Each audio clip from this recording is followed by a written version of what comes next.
அபார கருணா சிந்தும் ஞானதம் சாந்தரூபினம் ஸ்ரீ சந்திரசேகரகுரும் பிரணமாமி முதான்வகம் அத்வைதாசவ நண்பர்கள் அனைவருக்கும் என் நமஸ்காரங்கள். இன்னைக்கு நம்மளுடைய சேனலில் வசந்த பஞ்சமி, ஸ்ரீ பஞ்சமி இதை பற்றி நம்ம ஒரு விரிவான விளக்கமான ஒரு பதிவை நாம் பார்த்தோம். இது ஒரு சிறப்பு பதிவு அப்படின்னு சொல்லலாம். நாம் கஷ்டப்படுறது எதற்காக அப்படின்னா இந்த அரை ஜான் வயிற்றுக்காகத்தான். அந்த அரைஜான் வயிற்றுக்காகத்தான் இவ்வளவு பாட நம்ம பட்டுட்ருக்குறோம். அந்த ஒரு கஷ்டம் நமக்கு இல்லாமல் இருப்பதற்கு நாம் அதாவது வசந்த பஞ்சமி என்று ஒரு பொருளை வாங்கணும். 2 பொருட்கள், அது என்ன பொருட்கள் அப்படின்றத பார்க்கலாம். அதை சொல்வதற்கான ஒரு பதிவு தான் இது. அது மட்டும் இல்லாமல் நிறைய பேர் எங்களுடைய பசங்க நல்லா படிக்கணும், அதற்கு ஏதாவது பரிகாரம் இருந்தால் சொல்லுங்கள் அப்படின்னு கேட்குறாங்க. நம்ம நிறைய பரிகாரங்கள், குழந்தைகள் படிப்பில் சிறந்து விளங்குவதற்கு விநாயகருக்கு வெல்லம் தீபம் ஏற்ற சொல்லியிருந்தோம். அயக்ரீவர் வழிபாடு சொல்லியிருந்தோம். இப்படி நிறைய வழிபாடுகள் சொல்லியிருந்தோம்.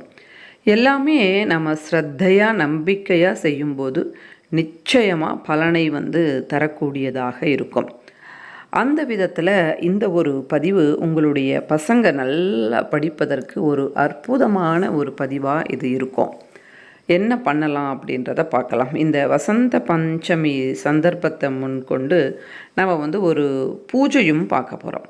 என்ன பண்ணணும் அப்படின்னா, நாளைய தினம், அதாவது நாளைய அப்படின்னு சொல்லும்போது திங்கட்கிழமை கூட நமக்கு வசந்த பஞ்சமி இருக்குது. இன்றைய தினம் ஞாயிற்றுக்கிழமையும் இருக்குது, நாளைய தினமும் இருக்குது வசந்த பஞ்சமி. அதனால் இந்த 2 நாட்களில் உங்களுக்கு எந்த நாள் முடியுதோ அந்த நாளை நீங்கள் இந்த வசந்த பஞ்சமியை கொண்டாடலாம். இப்போ நீங்கள் வெற்றிலையை எடுத்துக்கோங்க, ஒற்றைப்படையில் எடுத்துக்கோங்க. இப்போ 7, 11 இந்த மாதிரி அதை ஒரு மாலையாக கட்டி சரஸ்வதி தேவிக்கு வசந்த பஞ்சமி என்று போடுங்க. போட்டுட்டு நீங்கள் ஆரம்பிக்கிறது வசந்த பஞ்சமி அந்த ஒரு நாளாக இருக்கணும். அதற்கு அடுத்த வாரங்கள் பார்த்திங்கன்னா ஒவ்வொரு புதன்கிழமையும் நீங்கள் இந்த ஹாரத்தை சரஸ்வதி தாயாருக்கு போடணும். மொத்தமாக 16 வாரங்கள் போடணும். ஆரம்பம் செய்வது வசந்த பஞ்சமியாக இருக்கணும்.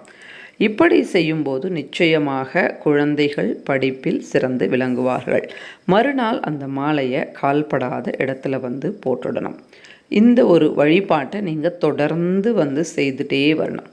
அது மட்டும் இல்லாமல் சரஸ்வதி தாயினுடைய ஸ்லோகங்கள், சரஸ்வதி நமஸ்துபியம் வரதே காமரூபிணிம் அப்படின்னு துவங்குகின்ற அந்த ஒரு ஸ்லோகம், அதை உங்களுடைய பசங்க கிட்ட தினம்தோறும் சொல்லுங்கள். அந்த ஒரு மந்திரத்தை நான் டிஸ்கிரிப்ஷன் பாக்ஸில் உங்களுக்கு ப்ரொவைட் பண்ணுறேன். அதை தினம்தோறும் சொல்லிட்டு வந்தாலே அந்த புத்தி கூர்மை என்பது மேலோங்கும். அது ஒன்று. இது வசந்த பஞ்சமி சந்தர்ப்பமாக நாம் இந்த பரிகாரத்தை செய்ய ஆரம்பம் செய்யணும். இது ஒன்று. அடுத்து ஒரு 2 பொருட்கள் வாங்கணும்னு சொல்லியிருந்தேன். ஒன்று அரிசி, மற்றொன்று பருப்பு. அரிசி பச்சரிசின்னு சொல்லுவாங்களே அது, பருப்பு துவரம் பருப்பு. இது 2த்தையும் வாங்கி நம்ம சுவாமிக்கிட்ட வைக்கணும். வச்சா அந்த கடவுள் அந்த இரவு முழுவதும், இப்போ நீங்கள் வசந்த பஞ்சமி ஞாயிற்றுக்கிழமை நீங்கள் பண்ணுறீங்க அப்படின்னா ஞாயிறு இரவெல்லாம் இருக்கட்டும், திங்கக்கிழமை பண்ணுறீங்கன்னா திங்கள் இரவு இருக்கட்டும். வாங்குவது ஞாயிறோ அல்லது திங்களோ வாங்கிக்கோங்க. பூஜை அறையில் இருக்கணும். இரவு நேரத்தில் தெய்வங்கள் அக்ஷயம் அப்படின்னு சொல்லுவார்களாம். இந்த 2 பொருட்களை நாம் வாங்கினோம். அதற்குத்தானே நம்ம கஷ்டப்படுறோம். இந்த 2ம் நம்ம வீட்டில் எப்பொழுதும் அக்ஷயமாக இருந்தால் உணவிற்கு எந்த விதமான குறைபாடும் நமக்கு இருக்காது. அன்னம் மற்றும் வஸ்திரத்திற்கு குறைவு இருக்காது. ஏதோ ஒரு விதத்தில் நமக்கு வஸ்திரம், அன்னம் இருந்து கொண்டே இருக்கும். வஸ்திரம் அப்படின்னு சொல்லும்போது நாம் அதாவது கட்டிக்கொள்கின்ற துணி, இருக்க இடம், உடுக்க உடை, அதே மாதிரி சாப்பாடு, இது 3ம் தானே அடிப்படை தேவைகள்.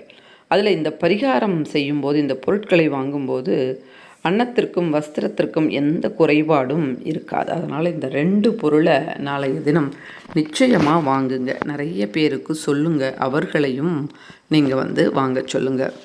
வாங்கி வீட்டில் வச்சுட்டிங்கன்னு சொன்னாக்கா நிச்சயமாக அன்ன வஸ்திரத்திற்கு குறைவு இருக்காது.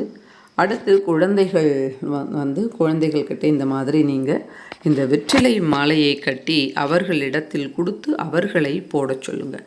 இந்த இரண்டையும் நாளைய தினம் செய்யுங்க. இதன் மூலமாக தாயாரினுடைய பரிபூர்ண அனுக்கிரகம் ஏற்பட்டு நிச்சயமாக குழந்தைகள் நல்லா படிப்பாங்க.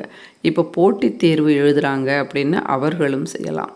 சின்ன பசங்க இப்போ தான் நீங்கள் ஸ்கூலில் சேர்த்துருக்கீங்க, படிப்பில் அவங்களுக்கு ஸ்ரத்த கிடையாது, ரொம்ப விளையாட்டுத்தனமாக இருக்கிறாங்க. நிறைய பெற்றோர்கள் கவலைப்படுவது என்ன அப்படின்னா, என் குழந்தை ரொம்ப விளையாட்டுத்தனமாக இருக்கிறாங்க அப்படின்னு. இது தவறா சரியா அப்படின்றத நீங்களே சொல்லுங்கள்.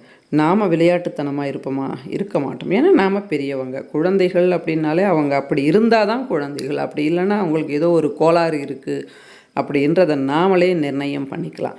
குழந்தைகள் அப்படின்னாலே அவங்க குறும்புத்தனம் பண்ணுறது, சொல் பேச்சை கேட்காமல் இருப்பது, இதுதானே குழந்தைகள் அப்படின்னா. அவங்க பிறந்த உடனே ஒரு 2 வயசு ஆன உடனே அழகாக பூஜை அறையில் போய் பூஜை பண்ணி, சமையல் அறையில் போய் சமையல் பண்ணி, புக்கெல்லாம் எடுத்து பேக்கில் வச்சு ஸ்கூலுக்கு போயிட்டு, அம்மா நான் ஸ்கூலுக்கு போயிட்டு அப்படியே பணத்தையும் சம்பாதிச்சுட்டு வரேன் அப்படின்னு எந்த குழந்தையாச்சும் சொல்லுவான்?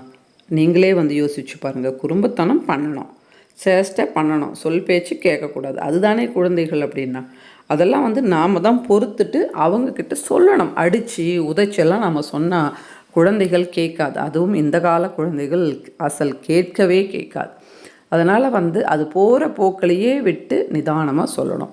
அது சிரிக்குதா சிரிச்சுட்டே சொல்லணும், அது அழுகுதா அழுதுகிட்டே சொல்லணும். அது என்ன பண்ணுதோ அதோடு சேர்ந்து நம்ம சொல்லும்போது குழந்தைகளுக்கு நல்ல ஒரு மூளை, கற்பூர மூளைன்னு சொல்லுவாங்க இல்லையா, நம்ம சொன்னால் அழகாக அது கேட்டுப்பாங்க. அதனால் அவர்களுக்கு எப்படி சொல்லணுமோ அப்படி சொல்லுங்கள். நம்மளுடைய கோபத்தையோ அதட்டல் உருட்டலையோ அந்த குழந்தைகள் ஏற்றுக்கொள்ளவே கொள்ளாது. அதனால் அதோட வழியிலேயே போயிட்டு நாம் நிம்மதியாக சொன்னால் எல்லா குழந்தையும் கேட்கும். அதனால் என் குழந்தை பேச்சு கேட்க மாட்டேங்குது, படிக்க மாட்டேங்குதுன்னு புலம்பாதீங்க. குழந்தைகள் அப்படின்னாலே விளையாட்டுத்தனமாக இருப்பது மட்டும்தான் குழந்தைகள். அதனால் அவங்கக்கிட்ட இந்த ஸ்லோகங்களெல்லாம் சொல்லுங்கள். கொஞ்சம் கொஞ்சமாக அந்த குறும்புத்தனம்லாம் மாறி இந்த குழந்தைகள் கொஞ்சம் கொஞ்சமாக அந்த படிப்பில் அவங்களுக்கு கவனம் என்பது ஏற்படும். அதனால் உங்களுடைய குழந்தைகள் நல்லபடியாக படிக்கணும் அப்படின்னா நாளைய தினத்தை அதாவது திங்கக்கிழமையை மற்றும் ஞாயிற்றுக்கிழமையை நீங்கள் நல்லா பயன்படுத்திக்கோங்க. சரஸ்வதி தேவி, சாரதா தேவி, ஷியாமலா தேவி, ராஜமாதேவி எல்லாரும் ஒன்று தான். இவர்களுடைய அனுக்கிரகம் கிடைச்சிது அப்படின்னா பசங்க நல்லா படிப்பாங்க. இந்த வீடியோ நிச்சயமாக உங்களுக்கு பிடிச்சிருக்கோம் அப்படின்னு நம்புகிறேன். ஒருவேளை பிடிச்சிருந்தால் லைக் பண்ணுங்கள், ஷேர் பண்ணுங்கள், சப்ஸ்கிரைப் பண்ணுங்கள். மற்றும் ஒரு புதிய பதிவில் மறுபடியும் நான் உங்களை சந்திக்கிறேன். அதுவரை நன்றி, வணக்கம். ஸ்ரீ மகா பெரியவா சரணம்.